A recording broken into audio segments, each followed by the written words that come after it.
indahnya tawakal. Ud'uni astajib lakum.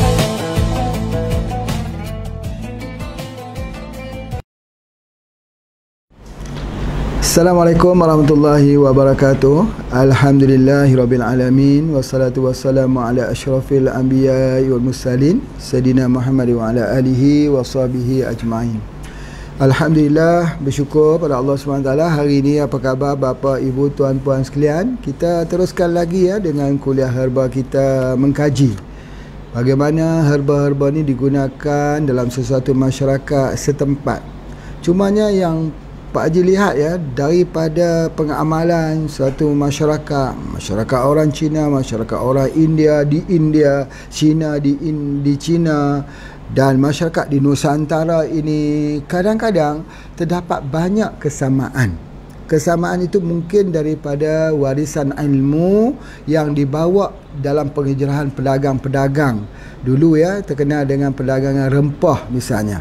Dan bila cerita pasal rempah ni, banyak sekali yang ada hubungan di antara sesuatu negara tersebut. Hari ini Pak Haji akan ceritakan bagaimana merawat bagi masalah orang yang gugur.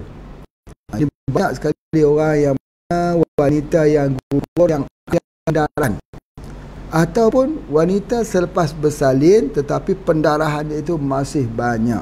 Itu di antaranya. Jadi kalau di Indonesia itu dipanggil dikurek Jadi dikurek itu, jadi ramai yang minta, kami tak mau pergi ke rumah sakit takut dikurek dan sebagainya. Tetapi ada tak herba? Masya Allah dalam perawatan herba memang banyak herba-herba yang digunakan untuk perawatan seperti ini.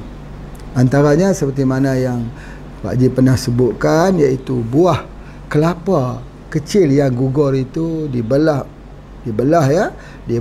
empat, jadi 4 bahagian, direbus dan diberi minum. InsyaAllah itu adalah salah satu daripada yang telah kita bincangkan yang lepas. Kalau kita dengar kuliah ni daripada awal, mungkin telah pun kita dengar ini telah pun Pak Haji perkatakan. Cuma hari ini salah satu bahan yang untuk menghentikan pendarahan, bleeding yang heavy yang banyak ini ialah biji daripada papaya. Biji papaya itu disangrai ataupun digoreng tanpa minyak tanpa air bukan direbus, artinya digoreng kering lalu ditumbuk menjadi bubuk, menjadi serbuk. Biji papaya tersebut kita ambil 1 sendok kecil, campur dengan air, minum. InsyaAllah dia akan menggugurkan dan dia akan membersihkan, bukan hanya menggugurkan, dia akan membersihkan sisa-sisa daripada plasenta yang mungkin ada yang tersangkut di dalam rahim. Di mana yang kita tahu bahawa kalau wanita itu bersalin, kalau ada pecah urinya atau plasentanya yang masih ada, masih tertinggal di dalam rahim tersebut, maka pasti akan jadi bleeding yang berpanjangan. Itu ada di antaranya. Begitu juga kalau belajar dalam ilmu pengobatan herba, nenek moyang kita selalu mengingatkan, kalau orang hamil terutamanya hamil muda, 4 bulan 4 bulan ke bawah, 1 bulan, 2, 3 dan 4, maka harus jaga jangan sampai termakan biji papaya. Memang betul, biji papaya ini dia adalah salah satu daripada obat untuk melancarkan ataupun menyebabkan keguguran bagi satu kandungan. Tetapi bila sudah gugur ataupun sudah pun melahirkan tapi masih lagi ada pendarahan, maka biji papaya ini digunakan. Ini sangat jelas Pak Haji rasa dah banyak kali dah Pak Haji menceritakan tentang biji papaya ini. Dan biji papaya ini digunakan juga untuk cacing, nematod ataupun sebagai parasit. Jadi boleh digunakan, sangat baik. Itu di antaranya. Cuma apa yang nak sebut ini bagi mereka yang belum berdiah, elakkan dari mengambil biji papaya ini ya. Itu salah satu yang harus kita elakkan. Baik, yang kedua ialah asam. Asam itu asam yang kita kalau Malaysia pakai asam Jawa lah. Asam yang panjang itu, yang mana asam tersebut ya, dagingnya atau isinya itu boleh digunakan untuk membersihkan daripada orang yang ada bleeding. Biasanya kita gunakan asam ni asam usang ataupun asam isinya yang dah lama. Yang dah lama itu kemudian dibuat minuman. Minuman. Kalau Pak Haji dulu, ini satu minuman yang paling Pak Haji suka, yang disediakan oleh ibu. Ibu akan buat ni, kalau kita demam itulah dia akan beri. Kita batuk itu yang dia beri. Tapi memang sedap sungguh. Dan kita juga pernah buat jus RTD, ready to drink, daripada asam Jawa. Asam Jawa yang diambil ialah asam Jawa yang lama, yang agak hitam. Itu adalah lebih baik. Baik, oleh sebab itu, maka kalau jenis macam asam ya, Pak Haji nak sebutkan yang dekat sini asam Jawa. Satu lagi asam keping, asam glugor. Asam glugor ni kalau kita nak beli yang baik, ambil yang udang yang jadi hitam. Ada asam glugor yang baru dipotong, baru warna coklat, tapi ambil yang hitam. Begitu juga dengan asam Jawa, kita ambil yang baru warna hitam. Itu sangat menarik ya. Jadi air asam ini dicampurkan dengan sedikit gula. Dimasukkan air, masukkan isinya, lalu diminum.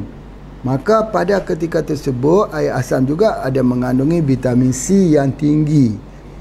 Jadi orang itu akan dapat fresh. Di samping dia jadi fresh, dia mencuci rahim yang telah gugur anaknya itu, ataupun yang selepas melahirkan anak. Ini satu kaedah yang sangat menarik. Begitu juga digunakan nenas. Nenas. Nenas ini ada dua jenis. Satu nenas tua, satu yang muda. Yang ini adalah nenas muda. Ada dua buah yang muda yang kita tak boleh ambil kalau kita hamil. Tapi kalau kita gugur nak cuci kerana pendarahan panjang, boleh diambil. Apa dia? Nenas muda dan mengkudu muda. Mengkudu muda pun begitu juga sifatnya. Jadi kita ambil nenas muda itu, diblenderkan, kita ambilnya jusnya itu dibuat minum untuk menghentikan pendarahan selepas berlaku keguguran ataupun selepas bersalin. Ya, jadi itu di antara nenas muda yang sangat-sangat bagus. Cumanya bagi tempat Pak Haji dulu, ya, selain daripada itu juga telah pun Pak disebutkan juga bahawa kita ada sidoguri, ya, sidoguri itu ataupun pokok jerun yang Pak Haji sebutkan, jerun yang jantan dan jerun yang besar tu. Kalau dia buat ikat untuk kambing itu, kita ambil, kita rebus. Itu pun sangat bagus sekali untuk menghentikan pendarahan. Masya Allah ya, banyak sekali daripada pengobatan-pengobatan di keliling rumah kita yang sebenarnya. Jadi insya-Allah hari ini Pak Haji duk fikir-fikir, renung-renung nak tulis buku tentang tumbuh-tumbuhan di keliling rumah kita. Nak tulis buku biarlah orang kata detail. Detail maksudnya mengambil daripada pengalaman bagi kaum-kaum yang ada di seluruh dunia. Kita kena buat satu kajian sikitlah, di negara luar guna untuk apa, ini guna untuk apa, dan mari kita lihat daripada pengalaman-pengalaman yang kita buat. Nanti Pak Haji akan bercara nak memulakan tulisan pada hari ini. Dia akan mengambil masa mungkin dalam 10 pohon saja, 10 pokok ubat saja yang akan mengambil masa lebih daripada 3 bulan untuk siap. Ya, nanti pengkajian ini memerlukan. Jadi alhamdulillah lah waktu-waktu yang terluang begini untuk membuat kajian ini. Nanti kalau bapa ibu datang ke tempat Pak Haji, nanti Pak Haji akan bentangkan, menceritakan hasil penulisan dan pengkajian ini. Dan insya-Allah syarah kita tentang pengobatan ini sudah masuk hari yang ke 60 lebih dah, 66. Jadi kita juga akan bukukan supaya orang dapat membaca ya, dan membuat revisi. Pak Haji bukan sebut ini, kita tidak ada satu pun pendapat yang kita tidak boleh ditolak kecuali Al-Quran dan hadis Nabi SAW saja kita tak ditolak. Kalau pendapat manusia ni boleh diterima, boleh ditolak. Jadi oleh sebab itu adanya perkataan revisi. Bila kita buat revisi besok, buku ni akan jadi semakin mantap dan boleh digunakan oleh masyarakat kita, nenek moyang kita, dan kajian-kajian yang akan dibuat. Nanti kalau bapa ibu datang ke sini belajar, nanti kita belajar berdasarkan kajian-kajian tulisan yang Pak Haji tulis, maka kita kaji yang berdasarkan tulisan tersebut. Antaranya apa dia ya? Antaranya Pak Haji nak ceritakan satu pengalaman menarik bahawa untuk rawatan breast cancer ya, untuk rawatan breast cancer, Pak Haji sebutkan bahawa Pak Haji sangat-sangat mencari ubat ini, berdoa ya, mengharapkan Allah bagi petunjuk dan sebagainya. Memang Allah bagi petunjuk yang banyak perawatan untuk breast cancer ini. Tapi alhamdulillah bila telah ditemui oleh anak-anak di kaum Dayak yang ditemui di Kalimantan, alhamdulillah itu sudah jadi salah satu daripada pemicu, dan sampai hari ini Pak Haji dah coba. Alhamdulillah Pak Haji boleh sebutkan 99% sembuh dengan izin Allah. Jadi bukanlah tujuan Pak Haji cerita ni nak suruh bapa ibu beli ubat dengan Pak Haji, tak. Kalau ada kayu bajakah di mana pun belilah, insya-Allah ya. Itu adalah di antaranya untuk breast kanker ataupun kanker payudara. Sangat-sangat bagus, masya-Allah. Di sini juga Pak Haji dah umumkan untuk pengobatan gratis untuk kanker payudara. Bagi mereka yang sakit dibawa ke sini ya, mudah-mudahan dapat memberi sikit keringanan. Itu yang kedua yang Pak Haji nak sebutkan. Kemudian seterusnya ada satu lagi pokok ini yang barangkali di Malaysia tidak tahu nama pokok ini, tapi kalau orang Indonesia faham, iaitu namanya pokok sambang darah. Sambang darah ni biasa kita buat pokok bunga ya. Mungkin kalau teman-teman anggota kita di Malaysia bolehlah tengok dalam internet, sambang darah. Daunnya itu atasnya berwarna hijau, tapi bawah dia tu warna merah terang, betul-betul. Jadi kalau kita tengok dia, kita balikkan daun tu semua merah. Itu adalah dipanggil sambang darah. Sambang darah ni sangat-sangat baik, dan Pak Haji lihat di Indonesia hampir di rumah-rumah orang di kampung, di desa ada pokok sambang darah, dan di Malaysia pun ada, tapi tak ramai yang tahu. Pokok sambang darah ini yang pertama dia guna untuk sakit kulit. Kalau sakit kulit lah, kita boleh, kalau luka kita tumbuk, kita letak, itu dia berhenti luka ya. Kalau sakit kulit pun termasuk juga seperti eczema ya, atau eksim, psoriasis, kita tumbuk letak di tempat kulit, di kulit itu sangat baik.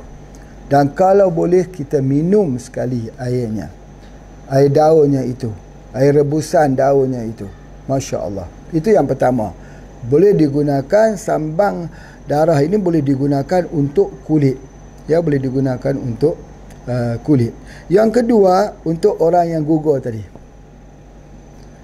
Kalau orang yang gugur ini, yang bagus sekali ialah ambil akarnya. Ambil akarnya, lebih kurang satu jari setengah kurang lebih besar itulah akarnya. Kita ambil potong, ambil air 2 gelas direbus sampai tinggal 1 gelas diminum. Itu dah di antaranya cara bagaimana untuk menghentikan pendarahan akibat daripada keguguran. Pokok sambang darah ini, masya Allah. Kalau orang muntah darah bagaimana? Muntah darah pun menggunakan demikian. Batuk berdarah, muntah berdarah, kita ambil daunnya itu, kita ambil dia, kita buat jus lah, kita tumbuk dia, campur air, kita perasnya, minum airnya, atau kita blender, ambil minum airnya, tambah garam sedikit. Itu adalah kaedah yang paling mudah untuk yang ada. orang ada batuk berdarah, ataupun orang yang dikatakan muntah darah. Sebab itu Allah Ta'ala bagi gambaran di bawah daun tersebut merah, atasnya hijau elok saja, tapi di bawahnya merah sekali. Masya Allah, rupa-rupanya itulah dia gambarannya, supaya kita faham, kita mengambil iktibar.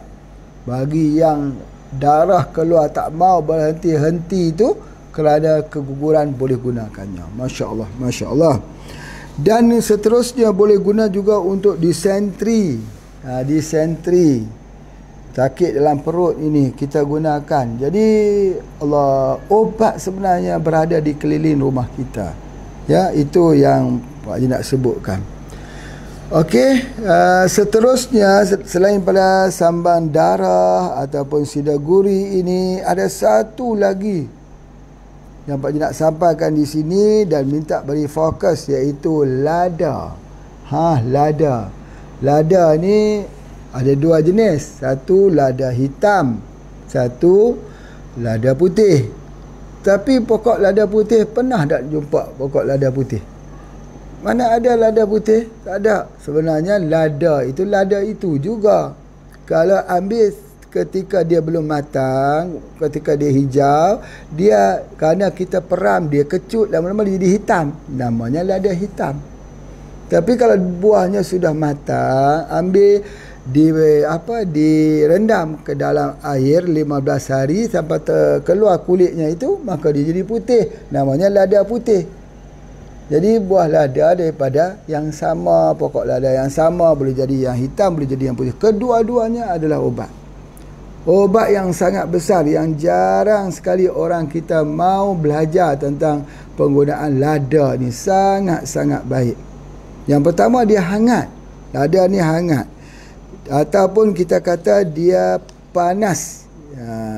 Pak Haji cek tengok, rupanya ada satu bahan namanya capsaicin. Capsaicin ini satu bahan yang hangat, yang menyebabkan lada itu jadi hangat, putih ataupun hitam antaranya. Dan dia adalah merupakan anti radang, anti inflamasi, anti peradangan, anti radang sendi, ataupun kalau terjadinya untuk otot, masalah otot, sakit otot, dia ini adalah ubat yang sangat-sangat baik untuk peradangan sendi dan otot. Jadi oleh sebab itu maka kita boleh ambil dia. Apa dia? Kita boleh ambil serbuknya itu. Serbuk lada. Boleh lada hitam, boleh lada putih. Tapi lada putih itu bagus lagi. Lada putih ini boleh dijadikan ubat batuk kalau kita campurkan dengan madu. Memang boleh. Jadi lada tadi dicampur dengan madu. Sangat-sangat baik. Jadi di dalam pengobatan kita, pengobatan ini dia ada dua. Satu campur dengan madu, satu campur dengan susu. Ada dua dia punya pengkaedahan dekat sini. Baik. Begitu juga kalau kita sebutkan bahawa kalau orang yang ada sakit tenggorokan ini,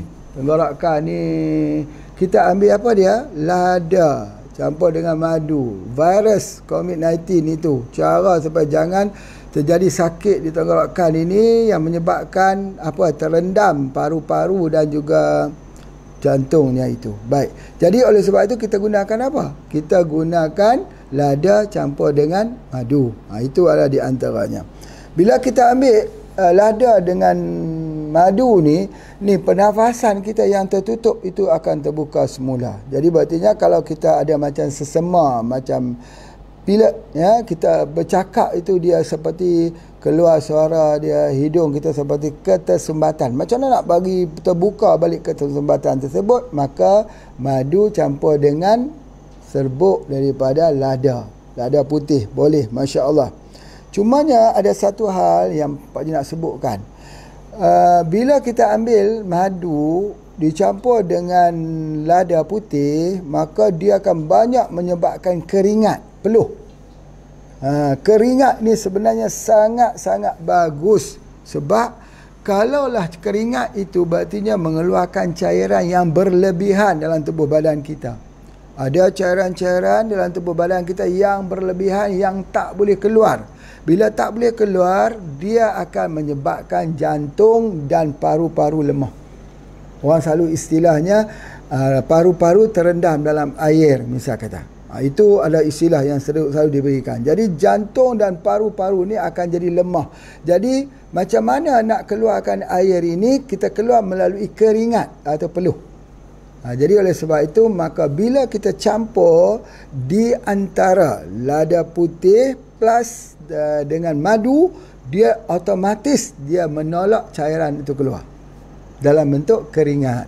Itu sangat-sangat pentinglah yang Pak Haji nak sampaikan dekat sini.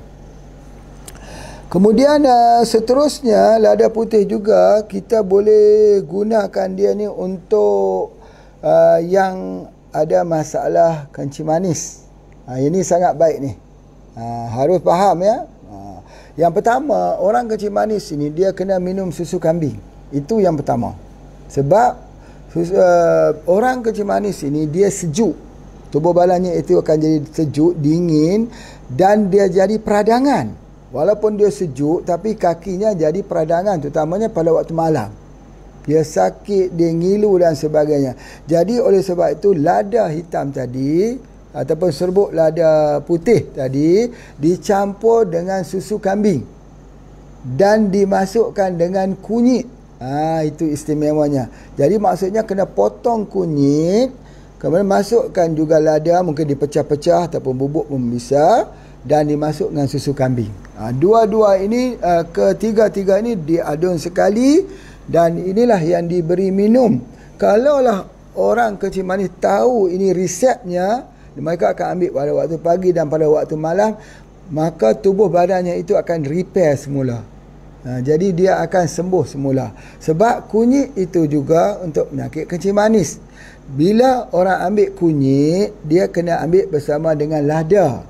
Boleh ambil lada hitam. Jadi lada hitam campur dengan kunyit, misalnya, dia akan jadi satu produk HPA yang telah dikeluarkan, Curcumin Plus dulu. Curcumin Plus kita. Sebab apa? Sebab dia kena campur dengan lada. Dia kena campur dengan lada. Jadi baik. Di sini ada satu orang kata satu seni sinergi.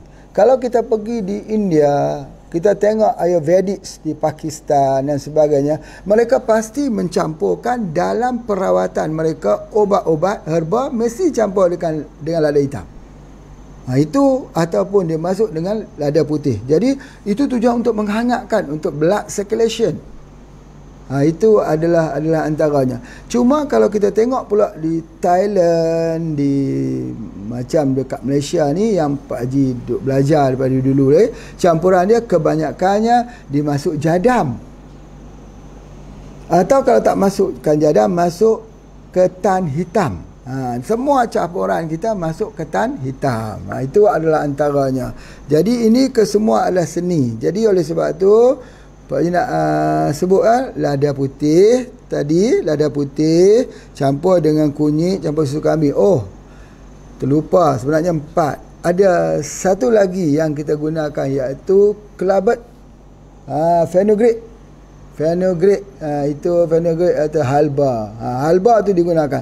Tak boleh tinggal tu. Ada halba, ada kunyit, ada susu kambing, dan juga ada lada putih. Jadi itulah minuman untuk orang yang ada masalah kencing manis. Itu dia.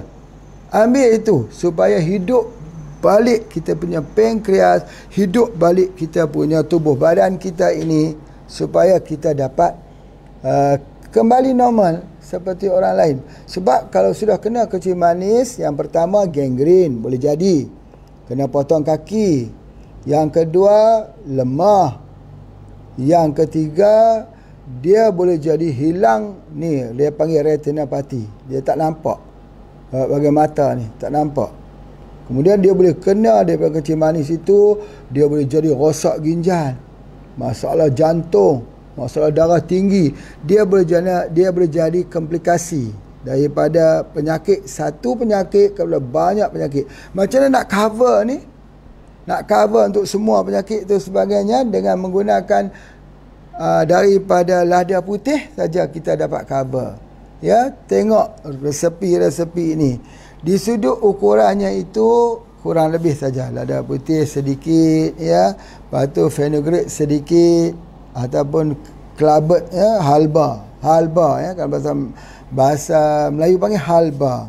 Dan kunyit, ibu kunyit itu kita potong sikit satu ibu jari dan susu kambing untuk satu gelas. Jadi masukkan, itulah yang kita minum, masya-Allah. Cumanya apa yang Pak Haji nak sebutkan dekat sini, dia bukan khususnya untuk kencing manis. Sebenarnya dia adalah merupakan, dipanggil sebagai superfood. Superfood yang diambil dari sunnah Nabi SAW, iaitu menggunakan susu kambing.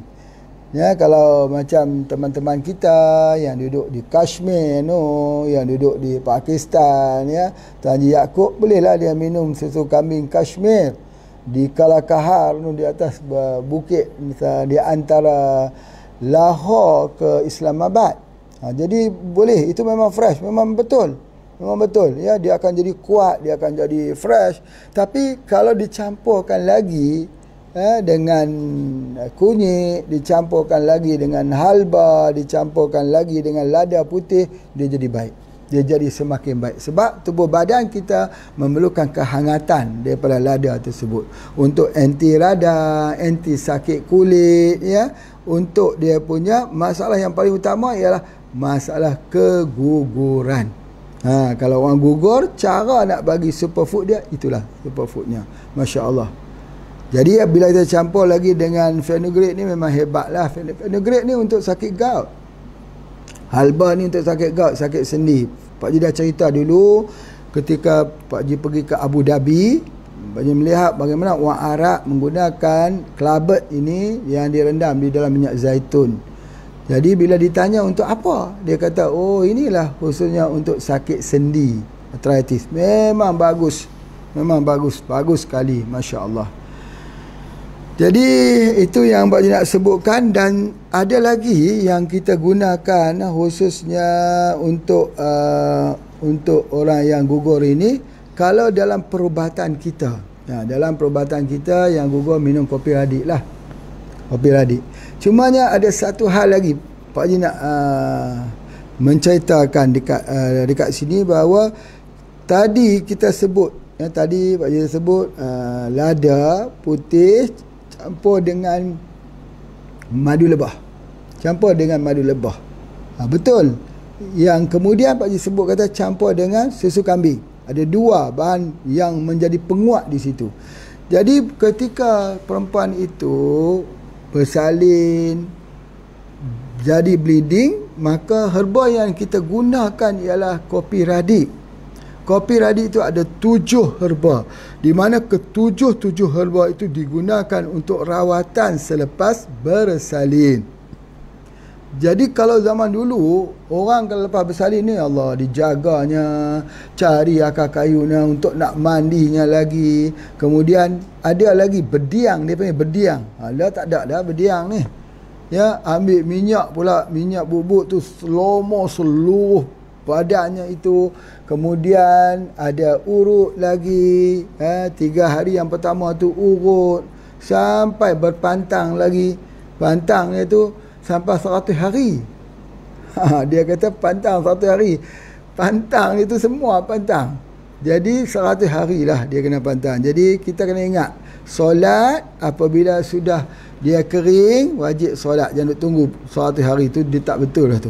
Ya, ingat tu. Paling-paling lama darah kalau terus keluar pun 60 hari 60 malam. Itu dia. Kebiasaan 40 hari 40 malam. Kalau lebih pada tu dah kena solat dah. Jangan duk tunggu 100 hari lagi. Itu dah salah lah. Baik. Okey, oleh sebab itu, maka dalam masa berpantang tersebut nanti, insya-Allah, kalau Allah izin, dia esok hari Pak Haji nak cerita bagaimana amalan berpantang selepas bersalin. Ada beberapa tip-tip yang jangan tersalah buat. Misalnya apa dia? Tak boleh basah kepala. Terutamanya kalau pada waktu malam. Kalau basah saja kepala, nanti dia jadi vertigo. Vertigo. Masya Allah, Masya Allah. Ya, yang tu kena ingat.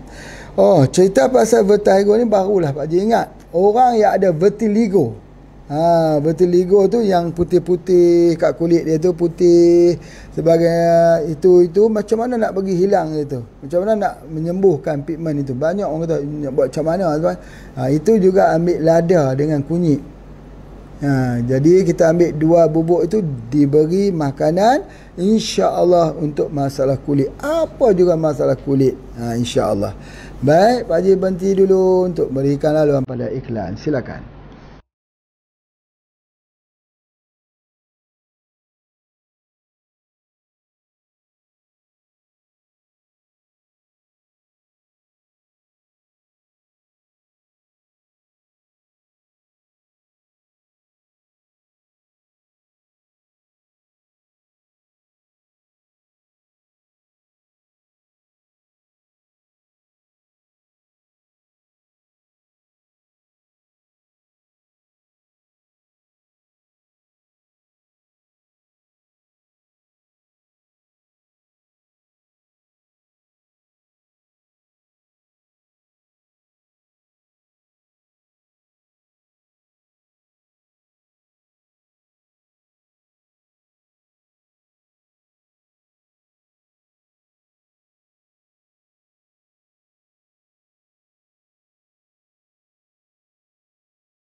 Ya, kita sambung semula ya, bahagian yang kedua ini. Minimalnya apa yang Pak Haji nak sebutkan, kalau kita tak makan ubat selepas bersalin, minumlah kopi radik. Kerana di dalamnya itu sudah ada herba untuk wanita lepas bersalin. Dan kalau berlaku pendarahan pun, minumlah kopi radik, tetapi masukkan dia dengan madu lebah. Atau masukkan dia juga dengan susu kambing. 2 saja. Boleh masukkan madu lebah atau masukkan dia punya dengan susu kambing. Madu lebah asli ini yang dijual di sini sangat pas di sudut taste, di sudut rasanya. Bila dia masuk ke dalam kopi radik, rasanya sangat-sangat menarik.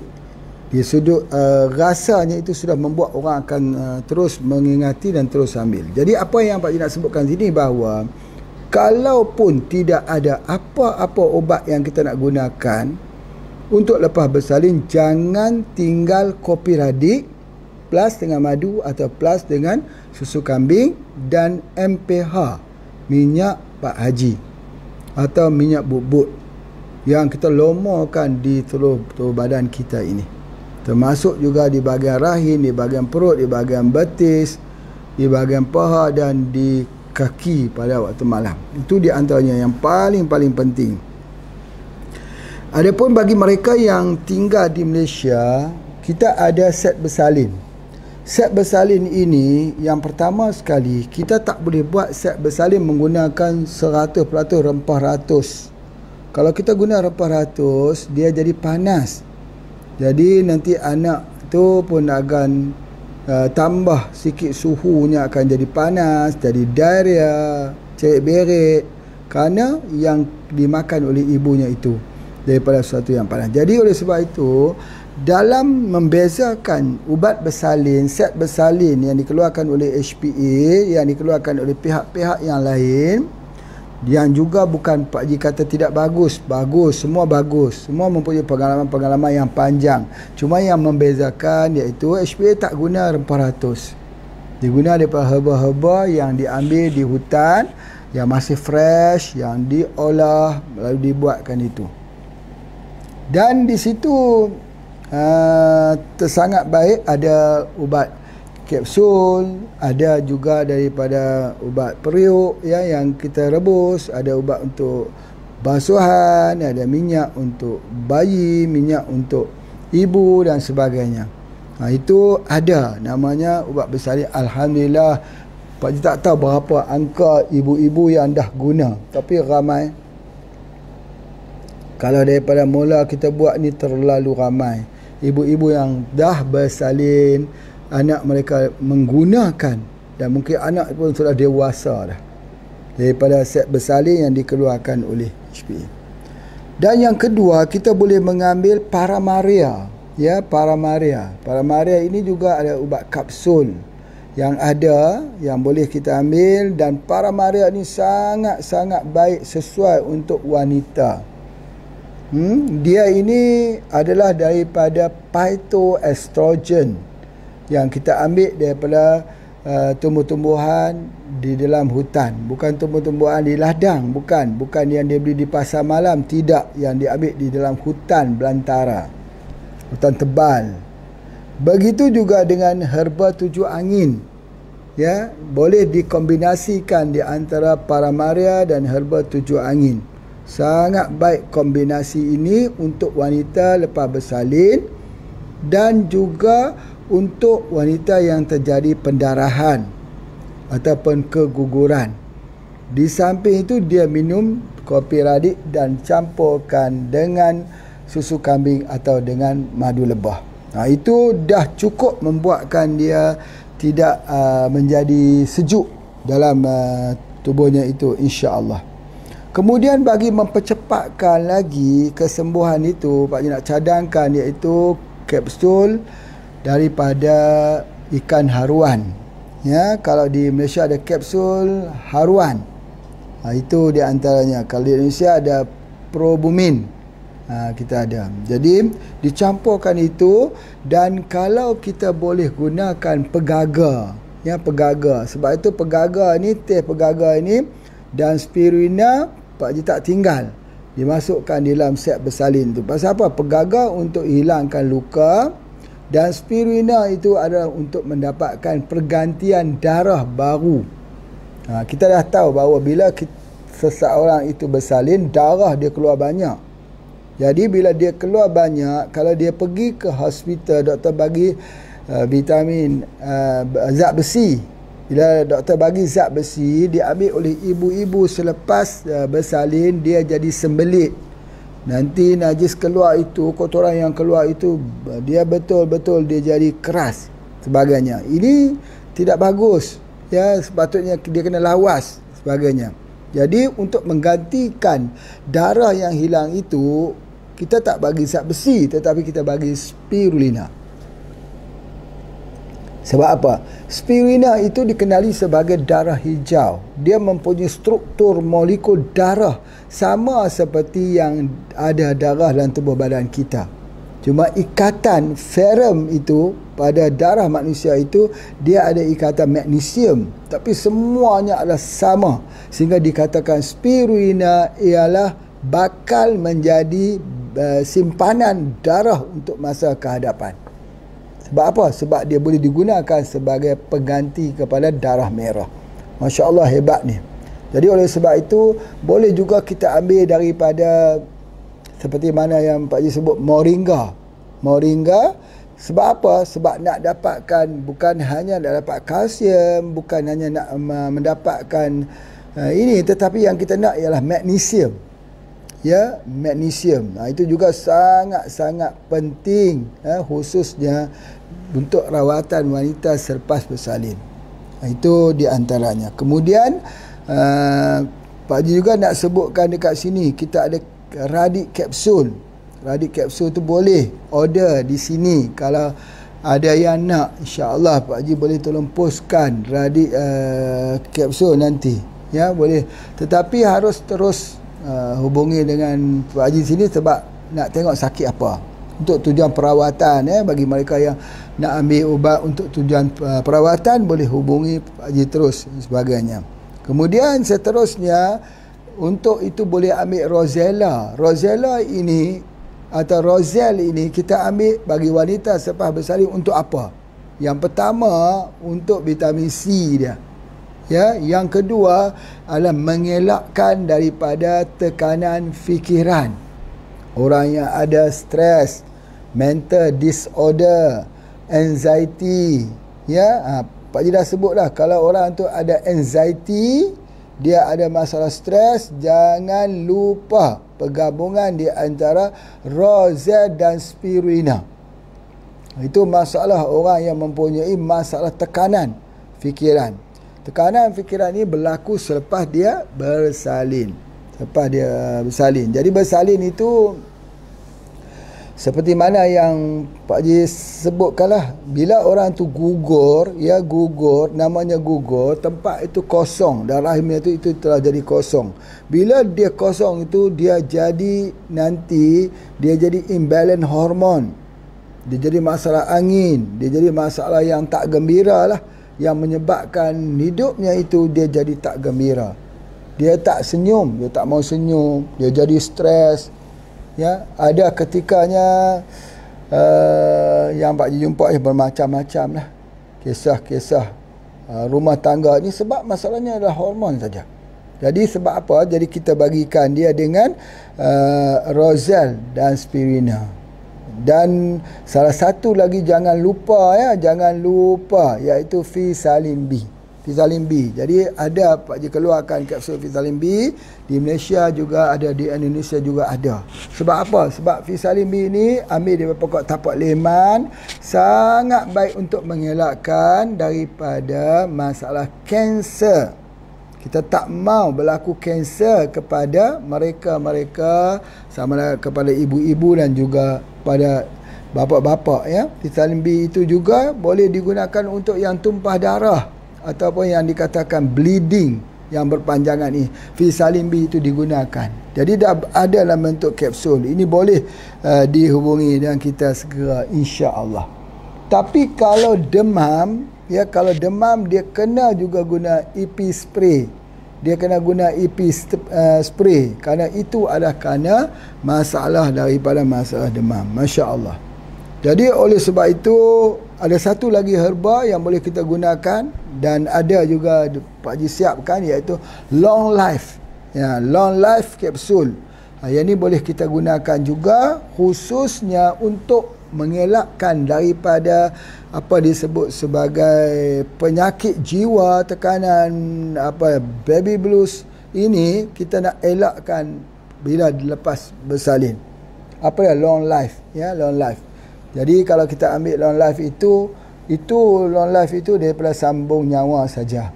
Ya, jadi boleh hubungi dengan Pak Haji, nanti kita akan cuba ambil.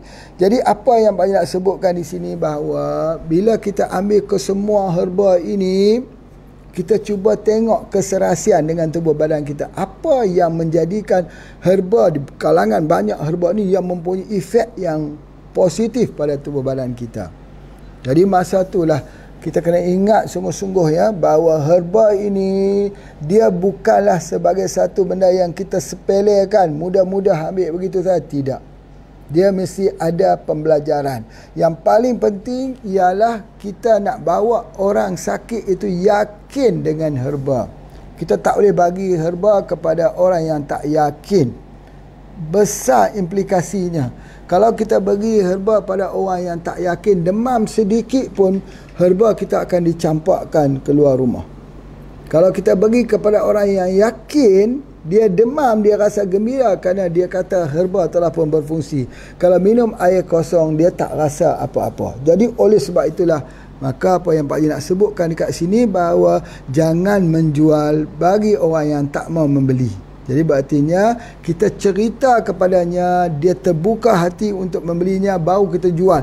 Jangan kita paksa dia untuk beli. Kalau kita paksa, implikasinya kepada bisnes, kepada nama kita, integriti pada pengobatan kita itu juga akan hilang. Itu yang paling penting yang Pak Haji nak menasihati, ya. Jadi mungkin satu perkongsian lah Pak Haji lihat daripada isteri yang bersalin, ya. Ada beberapa perkara. Yang pertama, ada ketika nak salin tu susah, lambat dibuka tu.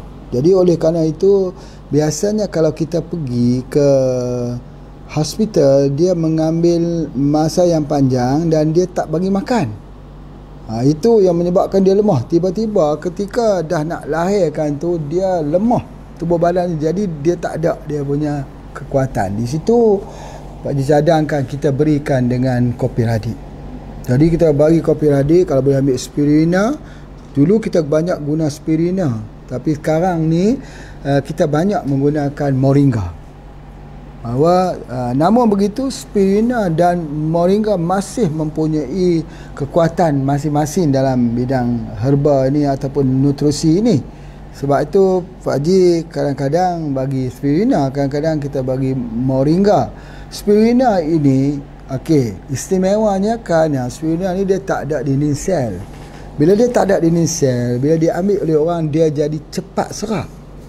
Kalau kita bandingkan dengan moringa ni boleh serap juga, tapi dia lambat sikit dia punya menyerapnya.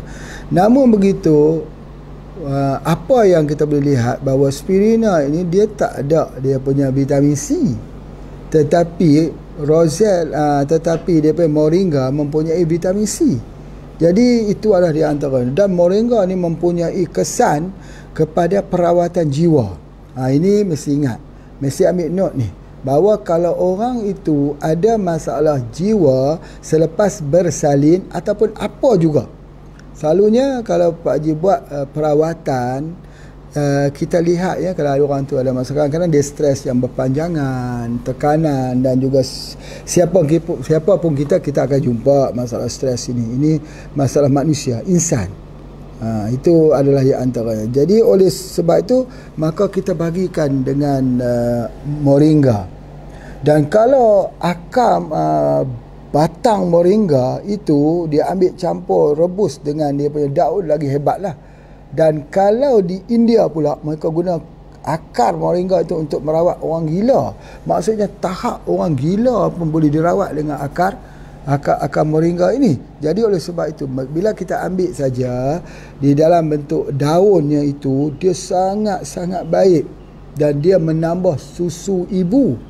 Ya, kalau kita bagi selepas bersalin. Cuma di sini bukannya Pak Haji nak cerita pasal susu ibu tu, tapi nak cerita pasal betapa seorang ibu selepas bersalin perlu sihat dalam sudut nutrisinya cukup, sihat dalam sudut anaknya pun sihat di dalam sudut pemikirannya. Jangan jadi tekanan fikiran. Kalau dia jadi tekanan fikiran, maka cubalah bayang, anak yang baru lahir ni dia tak boleh tidur. Anak tu menangis, baru menangis, fikirannya itu juga tidak tenteram. Jadi itu adalah di antaranya. Jadi oleh sebab tu dia kena jadi sihat, dia kena happy. Yang Pak Haji sebutkan dulu, kenapa? Apa yang membezakan anak kita yang keluar dia jadi happy dengan anak kita keluar dia jadi pendiam? Apakah yang membezanya? Yang bezanya ialah ketika ibu hamil. Daripada ibu yang sama, dua orang anak yang dilahirkan, ya, pada tahun-tahun yang berbeza, satu jadi ceria, yang satu jadi gembira, yang satu lagi jadi pendiam. Bezanya ialah ketika hamil. Kalau ketika hamil itu ada masalah tekanan fikiran, maka pengaruh hormon duka cita itu, kekurangan hormon bahagia itu yang menyebabkan anak itu terkesan lahir juga dia jadi murung, dia jadi tak gembira. Jadi oleh sebab itu, maka pada ketika hamil lagi kita berikan spirulina ataupun kita berikan dia dengan moringa. Itu penting. penting. Dan kita jadikan ini sebagai salah satu daripada kita mungkin tak ambil vitamin ya. Yang dijual ada vitamin, ada asid folat, ada vitamin-vitamin yang lain. Tetapi vitamin kita, asid folat kita ialah yang duduk di dalam daun moringa, yang duduk dalam kapsul moringa, yang duduk di dalam spirulina. Jadi itu pun dah cukup menjadi salah satu daripada SOP bagi mereka yang mengamalkan herba bermula daripada hamil. Maka kita nak anak itu jadi anak yang sihat, anak yang pintar, perkembangan otak yang sempurna, matanya yang terang dan juga sebagainya. Sebab apa? Sebab anak ini adalah satu investasi. Siapa yang tak gembira kalau anak cerdik? Kerana kalau anak itu cerdik, kita mudah bimbingnya untuk dia mengenal Allah, untuk dia jadi sebagai seorang Muslim yang baik. Sebab dia cerdik, dia mempunyai kecerdikan untuk faham apa yang ingin kita sampaikan. Dan Rasulullah itu seorang yang cerdik, seorang yang pintar, seorang yang bijaksana. Nabi-Nabi itu seorang yang pintar. Jadi kita kena memprogramkan para ulama-ulama itu seorang yang pintar-pintar. Pemikiran-pemikiran mereka itu melewati batas waktu. Itu ada di antaranya. Jadi oleh sebab itu kita kena lihat bahawa kalau kita lihat pada tumbuh-tumbuhan ini, kita lihat apa juga bahawa dalam alam botani ini telah banyak penelitian-penelitian yang telah dibuat di zaman dahulu tentang alam botani, tentang tumbuh-tumbuhan ubatan ini yang digunakan. Masya Allah ya. Banyak selain yang kita selalu dengar Ibn Sina, Ibn Nafi, banyak lagi penemu-penemu Islam yang mempunyai kehebatan dalam menjadi ahli-ahli botani. Mereka mengkaji, mereka bergerak daripada satu daerah ke satu daerah, negara ke negara. Dan mereka membuat pengkajian-pengkajian. Jadi semakin jauh, kata orang, luas berjalan, jauh berjalan, luas pandangan. Bukan hanya pandangan mata, tetapi menjadi orang tua-tua. Bukan jadi orang tua. Orang tua lain, orang tua-tua lain. Orang tua tu, orang tua lemah. Memanglah tua dia lemah. Tapi kalau orang tua-tua, lagi brilian otaknya, lagi sharp, lagi tepat. Sebab pengalaman hidup dia banyak. Pengalamannya hidup itu banyak. Jadi luas pandangan. Pandangannya itu luas. Boleh bertanya, minta nasihat. Tapi kalau orang tua tak boleh minta nasihat. Orang tua-tua boleh minta nasihat. Kalau bahasa Jawanya, sesepuh lah. Sesepuh. Itu sesepuh. Betul ke sesepuh ni? Ya. Itu adalah antaranya. Jadi apa yang Pak Haji nak sebutkan dekat sini bahawa kalaulah seorang perempuan itu tumpah darah, dia akan menyebabkan darahnya kurang. Maksudnya dia panjang. Jadi kita kena ganti darah ganti. Darah ganti itu kena gunakan HB, pokok bayam berduri, atau guna spirulina untuk ganti, atau guna moringa. Jangan lupa madu lebah dan jangan lupa susu kambing. Ingat tu. Kerana apa? Nak gantikan balik darah yang keluar kerana bleeding. Kalau tidak ni, di bibir ni pucat saja, putih. Pasal apa? Sebab dia tidak ada darah. Bila tidak ada darah ni, atau darah menjadi kurang ini, tengok, selepas dia bersalin, ada orang yang tak datang darah 1 tahun. Ada tak datang darah, period itu darah bulan tu sampai 6 bulan. Sebab apa? Bagaimana nak datang darah tersebut kalau tidak ada darah? Jadi oleh sebab itu, begitulah juga ada orang sebut, dia kata saya tak pernah datang darah. Katanya dah 2 bulan. Hamil tidak, tetapi tak datang darah. Sebab apa dia kata? Nak datang darah macam mana? Darah tak ada. Anemia. Bila anemia, tak ada darah lah. Jadi oleh sebab itu, maka kesan daripada tak ada darah ini menyebabkan dia tak keluar darah. Begitu ketika orang tu lepas bersalin, bila lepas saja bersalin, darahnya banyak tumpah-tumpah heavy, maka dia jadi lemah. Bila dia jadi lemah, macam mana dia nak menghasilkan susu untuk, maka dia jadi apa? Dia jadi orang tu kurang susu pula.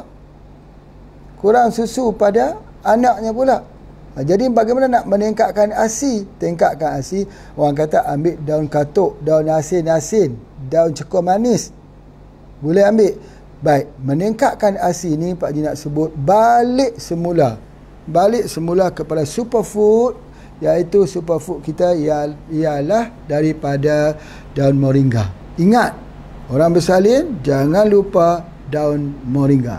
Daun moringa itu adalah nutrisi yang paling lengkap yang ada.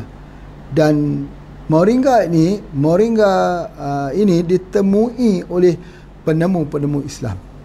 Ini ada buktinya, insya-Allah. Jadi dengan cara pengamalan yang benar ini, baik, nak rumuskan sekarang ni Pak Haji nak rumuskan ke semua sekali sejak daripada kita bincang. Okey, bila saja seorang itu terjadi masalah perbincangan kita hari ini ialah masalah darah yang berpanjangan.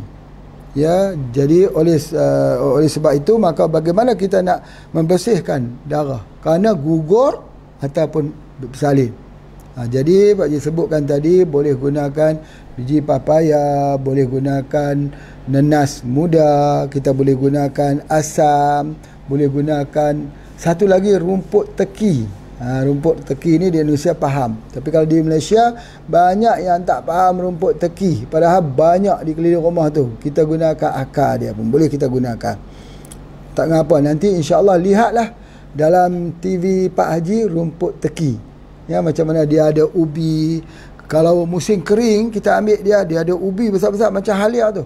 Tapi taklah besar macam halia, tapi ada ubi macam tu. Menarik. Itu digunakan khususnya untuk bersihkan darah selepas gugur. Itu masya-Allah sebagainya. Boleh juga kita gunakan siduguri seperti mana yang Pak Haji sebutkan. Sambang darah, jangan lupa. Sambang darah ni paling mudah kita untuk kita menanamnya.